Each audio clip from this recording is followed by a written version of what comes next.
Low sweeping angle, 3/4 shot.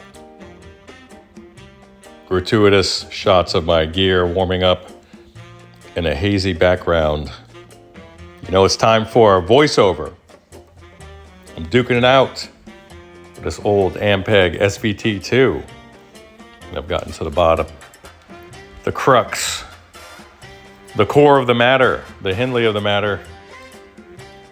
We need a new sextet of power tubes, but I did a lot of work in between now and then, or then and now. So have a look. Don't forget to like, subscribe, share, and do the whole thing. I do appreciate it. Bye. What's going on, people? I got a little bit of time to spend with you, so why not do that? So I'm inside of this SVT-II, and it's funny. Every time I finish wrapping up an Ampeg restoration, I say that's the last one I do, but then I end up having some fun with it, and I just end up saying yes again. So, well, that's my problem. It's not yours. So, again, this one came to me from a customer who got it back from another tech, and it just wasn't right. Something was off about it. It was red plating prior. The last tech had identified a tube that was shorting, and it blew the 8 amp slow blow in there. So that's how I received it. That tech did supply another old used RCA tube from probably a early 70s stock from the looks of it. Another 6550. The amp stopped red plating. The owner tells me after that.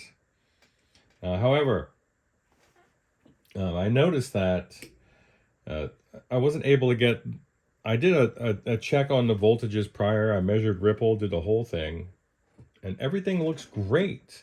Now, I did lift this board, as you saw in one of the prior videos, and I replaced the 100 microfarad bias filter cap. So I just did that as a precautionary measure, because things go wrong, and having a sextet of 6550s go up in smoke is going to cost you like $400. So better safe than sorry. Everything else looks great. All the voltages are right in line according to the test points, off by 8 volts. So where it says 360 here, I'm really seeing, say, 358-ish, you know, or maybe 3, I don't know. It's just off by, say plus or minus 10, which is under 10% deviation from the listed or published voltages in the schematic. So we're good. And I'm happy. I'm happy with the power amp. I was not able to get the sextet to balance. It's 3 on each side of the push-pull, and I wasn't able to get enough negative voltage on one of the triplets. So I had discovered that let's say on the second pair, there was one tube that was just cold to the touch, save the heat from the filaments. And then on the other pair, or the other triplet, 2 of the tubes there, the same condition. So we need a new sextet. It could be one hungry tube pulling the other ones down. It could be a tube that's getting a little gassy, and I'm kind of seeing that on the glass envelope. So we need a new sextet. It's just not the kind of news you want to have to deliver. And I'll tell you this, on top of all that stuff, I'll tell you that when it comes to Ampegs in particular, any amp that has more than 4 power tubes of the expensive variety, it could be the big bottles, like it could be any of the KT varieties. It could be, you know, the 6550s. When you're dealing with this much glass, and most techs don't have the inventory, they're not keeping a $500 sleeve of tubes just collecting dust. So when it comes to troubleshooting the amp as it's supposed to be operating. And with everything conducting and firing on all cylinders, it's kind of a guessing game. If you don't have the tubes you need, you can do all the voltage measurements and measure everything as much as you like, but if you don't have the tubes in there, it doesn't really matter. And I think that's where a lot of the stress, a lot of the stress is generated. I get a lot of Ampegs that are like escalations from other techs, and it always ends up being that case. The dude just didn't have the supply of tubes that he needed, so he just did the best he could with it. And that's, you know, what are you going to do? It's expensive, and then sometimes the customers can't afford to fully retube an amp like this. So you just get your duct tape out and you keep it running as best as you can. And I kind of feel like that's where this guy was. It kind of seems like that. So I am moving forward with ordering a new matched sextet of 6550s. I'm going to turn my attention over to the preamp. I'm going to have to remove this board here because I'm getting some buzz with nothing plugged in. And I'm assuming that we have some dirty input jacks where the switch is not making perfect contact with the tip. So that's where I kind of am right now. And everything looks great. Otherwise, I just need 6 conducting tubes. So, and another thing, I've just kind of scattered. Sorry about that. I finally got a little bit of sleep last night. And I'm kind of getting out from underneath this weather that I've been under. Some flu or something. I don't know. Some virus that's going around. With these Ampegs, and I'm glad there's no like BH7 or DW7 here. I'm glad that they're just standard tubes like 12AX7s and 12AU7s. And it's critical to have really healthy 12AU7s in these amps. So make sure you got them if you're going to be working on them. I don't mind having a fan on the thing, and I understand that they're trying to keep everything within, you know, whatever amount of rack space this is. This is probably like a 6U unit. Or a 3, I'm sorry. 3 or 4, actually. This thing is quite big. But they mounted the fan below the power transformer, or the output transformer, rather. And it's sucking dust and just casting it onto the circuit board at the worst possible place. So I had a pretty thick layer of dust and funk all over the screen grids, the bias supply, a lot of bad stuff. So that's it. Let me get this guy hoisted over, and that's really what you're doing when you're handling these. Or turned around, and I'll have a look and inspect the circuit board there on the preamp end. Bye. All right, so I'm done with the power amp. And now I'm moving on to the preamp. And I've just removed the hardware from the front panel there. You can see that. All that's bare. There's 3 screws here. And once I do that, I should be able to slide the whole assembly out and then flip her over. And we have some really dirty pots. And I'm not holding out hope for these jacks being clean. But before I do any of that, I want to kind of address the circuit board. At least I want to clean it up a bit. So I'm going to carefully do that. It's overcast today. Got some rain yesterday and last night. A little bit this morning.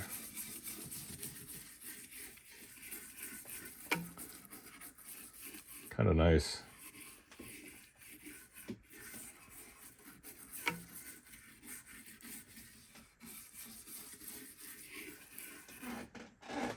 I'll show you what I'm doing.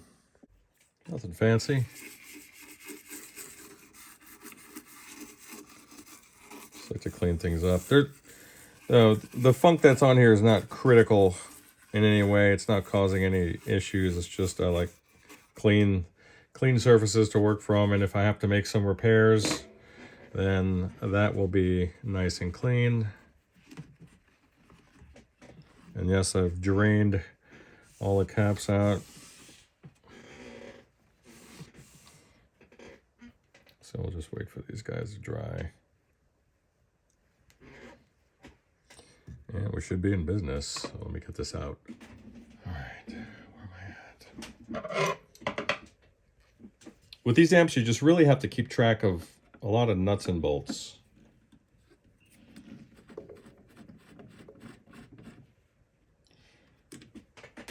You have to have a good system in place for organizing. Otherwise, you're lost.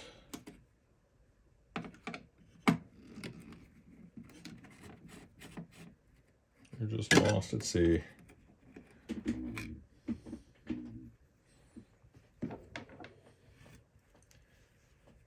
Alright, just get the last little bit there.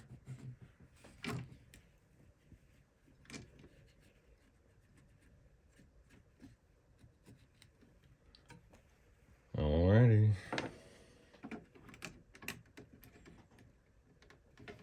See if I have any harnesses that I have to unplug. I don't. Whoa, a lot of dust here, as you would expect. It's not a big deal. Not too big of a deal.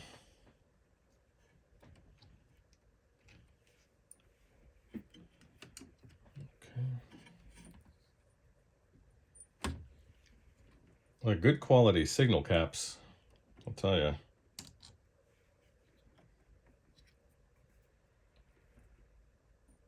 And these guys here are nice and tight.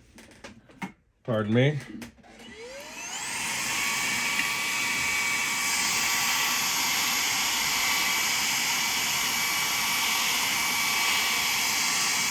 Like dust bunny heaven.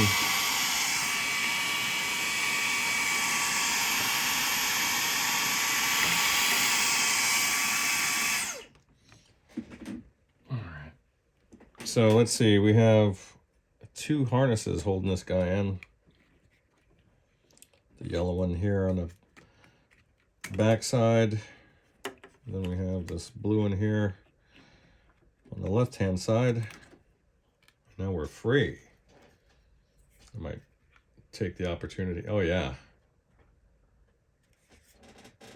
So I'm going to clear some space. And this gives me a good opportunity to do some more cleaning. Hang on. All right, you guys know that I don't like these overhead shots, but sometimes the devil's in the details and I need to get in there. Look at this goopy mess. I'm glad it's flexible. But take a look. This is what we're dealing with. And then you can see that it's just ready to be cleaned. Look at that. It's just ready. All right. So I've already measured all of the resistors prior from the back side. I have not checked out this little electrolytic little bypass cap. It looks like it's tied into the ground plane. So I'll get to cleaning. And this towel is going to be bearing the brunt of all that. This is not a monogram guest towel that no one gets to use or even see, so don't worry about it. Just don't worry about it. Actually, what am I doing?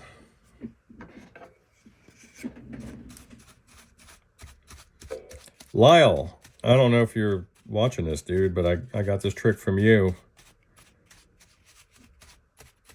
It's a great little trick for getting the bulk of the stuff off. So thank you. Do appreciate that. You always give us good tips. And I hope you're doing well, dude. It's been a while since I talked to you last. Last time Lyle called me, He's like, dude, did you mean to do that? I had a customer request a particular style of master volume, and Lyle heard the artifacts that are inherent in that particular design. And he's like, dude, did you do that on purpose? That sounds like shit. I'm like, yes, it does sound like shit, but it was a special request, and I honor most special requests. So there you have it. So funny, dude. There's a, you can always tell whether mid-range control is because there'll be an inductor ready to go. So I'm just washing the board off here. That's all I'm doing. And I'm really going to saturate this thing. It just needs it.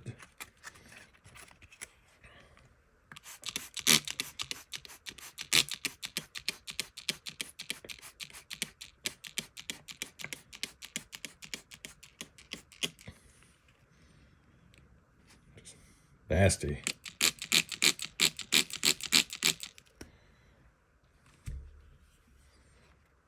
All right, perfect. Perfect.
All right, perfect.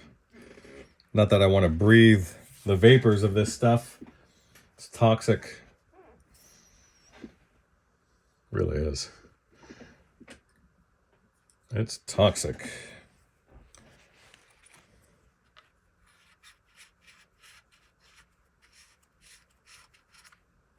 Ooh. I don't know if you can see what I'm doing there. Wow. What a difference. It's insane.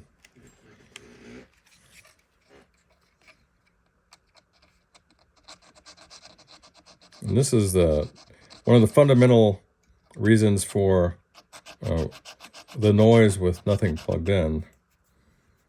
These little guys get very, very corroded or dirty, and they lose contact with the ground, so your grid on the first stage is just picking up noise in the air. Just becomes an antenna. How many times have you heard that?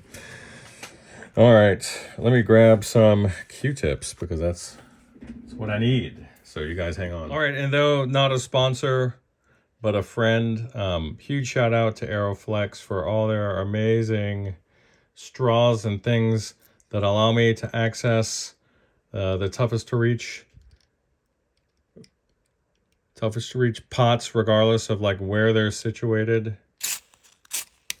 Just love it. Love your products. And I hope you make $1 million, dude. I hope you take off like a rocket. Good guys. That's it. And I've done the other ones as well. All right, as a final test, the tubes that have marked 4, 6, and 2, this guy's done. These two guys were ice cold, and they're still ice cold. I have the bias cranked all the way up on these guys, so you're gonna get a new sextet of matched 6550s.